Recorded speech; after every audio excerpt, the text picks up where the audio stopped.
Saudara, senang sekali dalam Serambi Topik kali ini sudah hadir bersama saya Bung Asnawi Kumar, redaktur opini sekaligus Kepala Litbang Harian Serambi Indonesia. Tentunya seperti biasa kita akan membahas mengenai isu-isu menarik pada hari ini.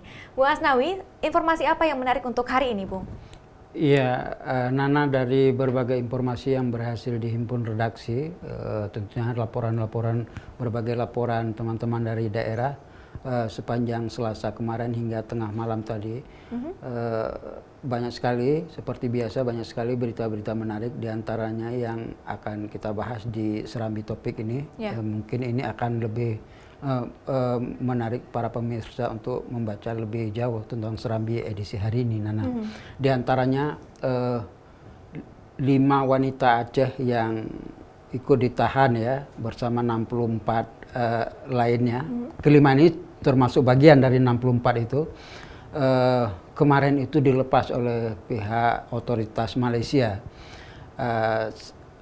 Pelepasannya karena alasan kemanusiaan, karena kelima perempuan Aceh ini memiliki bayi ya. Sejauh ini kita belum mendapat konfirmasi bagaimana nasib mereka. Ada lebih dari 50 lainnya yang masih ditahan di Port Klang, negara bagian Selangor Malaysia. Itu bagaimana ke depan? Sejauh ini kita belum tahu. Tapi yang pasti baik pemerintah Aceh, pihak KBRI itu dari berbagai informasi yang kita terima itu bekerja sungguh-sungguh supaya semua warga Aceh ya yang ditahan di Port Klang itu ketika mereka hendak pulang pada 2 Mei lalu itu diusahakan bisa dilepaskan semua, Nana. Dan tentunya juga memang sejak tanggal 2 Mei kemarin hingga tanggal 16 kemarin seperti itu sudah jatuh tempo berarti 14 hari seperti itu, Bung. Dan tentunya ini pasti ada tahap lanjutan seperti itu. Iya, seperti satu aturan di Malaysia terhadap warga yang seperti ini biasanya ditahan sampai 2 minggu, atau 14 hari seperti Nana sebutkan tadi. Itu kalau tidak ada masalah ya, ternyata bisa jadi ini mungkin karena ada masalah sehingga yang dilepas pada tanggal 16 kemarin itu hanya 5 wanita, itu pun dengan alasan kemanusiaan karena kelimanya memiliki bayi. Sejauh ini seperti saya ungkapkan tadi, kita belum tahu persis bagaimana proses penyelidikan yang dilakukan oleh pihak otoritas Malaysia. Kemudian juga yang pasti seperti juga sudah berkali-kali kita ungkapkan bahwa pihak pemerintah Aceh melalui dinas sosial, kemudian melalui KBRI juga masih terus berupaya supaya warga Aceh yang masih ditahan itu bisa lepas. Kemudian Nana, ada juga berita yang cukup menarik. Ini terkait dengan gubernur baru Aceh ya, gubernur baru terpilih, soal pelantikan. Kalau kita melihat masa jabatan Gubernur Zaini Abdullah dan Muzakir Manaf itu akan berakhir pada tanggal 25 Juni ya, 25 Juni bulan depan. Tapi karena memang pada tanggal itu bertepatan dengan Hari Raya Idul Fitri, berdasarkan hasil rapat koordinasi antara Ketua DPRD Aceh Tengku Muhyiddin dengan pihak Kemendagri, pihak Kemenkumham di Jakarta pada Selasa kemarin, itu diputuskan bahwa prosesi pelantikan Gubernur Aceh baru akan dilaksanakan pada tanggal 4 atau 5 Juli yang akan datang. Jadi ada pergeseran sekitar 10 hari ya, 10 hari dari jadwal masa berakhirnya masa jabatan Gubernur definitif sekarang ini. Itu karena ada masa lowong, bisa jadi nanti sebentar akan ada pelaksana harian Gubernur Aceh. Sejauh ini kita belum tahu siapa yang nantinya akan diangkat sebagai pelaksana harian oleh pihak Kemendagri untuk mengisi waktu antara habisnya masa jabatan Gubernur Aceh definitif sekarang dengan pelantikan gubernur baru. Dalam pelantikan gubernur ini pihak DPRA dalam ini Tengku Muhyiddin juga mengharapkan supaya pelantikan Gubernur Aceh bisa dilakukan langsung oleh Presiden di Banda Aceh dalam sidang istimewa DPRA. Tapi kalau memang itu tidak mungkin, ada beberapa alternatif lain memang.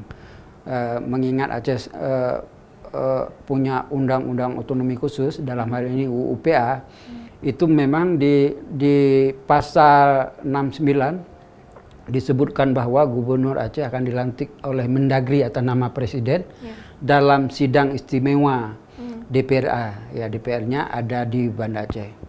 Kemudian sedangkan regulasi lain berdasarkan Undang-Undang Nomor 10 tahun 2016, itu diantaranya disebutkan bahwa gubernur dan wakil gubernur akan dilantik atau diambil sumpahnya oleh presiden atau oleh wakil presiden atau oleh menteri dalam negeri di ibu kota negara. Di Jakarta. Di Jakarta, ya, di Jakarta. Jadi itulah kemudian pihak DPRA meminta agar kedua regulasi ini dikombinasikan. Misalnya UU PA yang menghendaki dilantik oleh Mendagri, disebutkan Mendagri atas nama Presiden di dalam sidang istimewa DPRA, ini diminta supaya presidennya langsung. Jadi orang yang melantik pakai regulasi Undang-Undang Nomor 10, sementara soal tempatnya pakai UU PA. Jadi ada kombinasi. Jadi presiden yang melantik di depannya. Kalau itu tidak mungkin, maka presiden juga boleh melantik Gubernur Aceh terpilih ini di Jakarta di hadapan sidang istimewa DPRA juga. Jadi artinya ketika prosesi pelantikan ini berlangsung nanti, semua anggota DPRA itu ke Jakarta. Jadi kedua undang-undang inilah yang nantinya akan dipakai. Tetapi sejauh ini kita belum mendapat konfirmasi ya, nanti model mana yang akan dipakai untuk prosesi pelantikan dan pengambilan sumpah Gubernur Aceh yang baru ini, Nana. Tapi akankah kemudian pelantikan ini dilaksanakan 2 kali seperti itu, mengikuti UU PA dan juga Undang-Undang Republik Indonesia sendiri? Ya, pada awalnya seperti itu. Ya, kalau memang tidak memungkinkan, ya bisa jadi maka itu akan berjalan 2 kali juga mungkin ya. Mengikuti Undang-Undang Nomor 10 tahun 2016 tentang Pilkada, dan kemudian satu lagi melaksanakan amanat sebagaimana dikehendaki oleh Undang-Undang Pemerintah Aceh.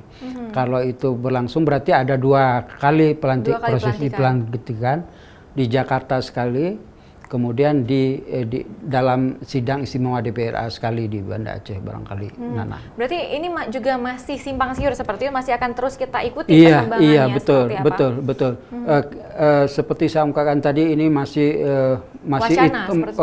harapan dari usulan yang disampaikan oleh pihak DPRA kepada pihak Kemendagri. Sejauh ini juga itu yang paling sudah bisa dipastikan bahwa Gubernur Aceh tidak bisa dilantik tepat waktu karena alasan-alasan itu tadi, bertepatan dengan Hari Raya Idul Fitri, kemudian ada libur bersama ya yang sampai tanggal 1-2 malah.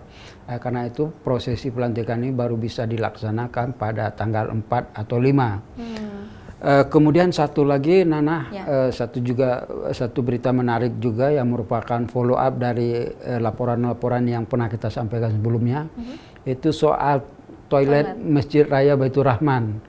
Satu masjid yang sekarang ini sudah demikian megah ya, yang kemarin itu diresmikan pembangunan renovasinya oleh Wakil Presiden, ternyata bermasalah di toiletnya. Dari tinjauan lapangan yang dilakukan oleh pihak beberapa anggota DPRA kemarin, itu ditemukan misalnya pembatas toilet untuk buang air kecil bagi pria itu terlalu rendah, sehingga dianggap tidak nyaman dan tidak syar'i. Kemudian demikian juga toilet bagi kaum difabel, sejauh ini masih bermasalah, dan pihak DPRA itu supaya terus dibenahi sehingga nantinya toilet ini akan lebih sempurna dan akan lebih islami, Nana. Berarti juga kemarin kita sudah sempat mengangkat dari mungkin pembahasan di media sosial seperti itu, bahwa banyak sekali mungkin masih kekurangan-kekurangan untuk toiletnya sendiri seperti itu. Tapi ternyata setelah dilihat oleh Serambi Indonesia sendiri, langsung turun ke lapangan, ternyata ada toilet syar'i, toilet untuk difabel juga, toilet jongkok juga ada, duduk juga ada, yang sebenarnya lebih baik daripada apa yang dilihat secara kasat mata oleh masyarakat sendiri. Dan tentunya juga hari ini kita mengangkat masih mengenai toilet seperti itu, Bung, betul, ya? Betul. Dan ini juga teguran seperti itu, atau mungkin masukan untuk pihak yang masih terus melakukan pembangunan untuk toilet ini sendiri supaya lebih baik. Iya, tentunya seperti itu ya. Untuk apa mewah, kemudian kita menggunakannya tidak nyaman. Bayangkan misalnya toilet untuk kaum laki-laki untuk buang air kecil misalnya berjajar begitu. Kemudian kan nggak elok kalau antara satu dengan yang lain bisa saling tidak nyaman pokoknya. Bisa silaturahmi betul, seperti itu. Betul. Jadi itu yang diminta oleh anggota DPRA yang meninjau itu kemarin itu, Nana, supaya dibenahi, supaya nanti akan lebih sempurna dan bisa diterima, bisa dipakai. Iya betul, bisa dipakai oleh semua golongan. Ada toilet perempuan juga, ada untuk orang laki, ada difabel untuk kaum difabel juga seperti betul. Itu. Ya, dan informasi lengkapnya mengenai 3 berita tadi yang sudah kita bahas bisa Anda baca secara lengkap dalam Harian Serambi Indonesia edisi hari ini, 17 Mei 2017, dan juga bisa Anda lihat dalam online seperti itu di YouTube dalam Serambi TV, dan juga online aceh.tribunnews.com. Terima kasih Bung Asnawi untuk waktunya hari ini. Saudara, demikian perbincangan kita dalam Serambi Topik, kembali ke studio.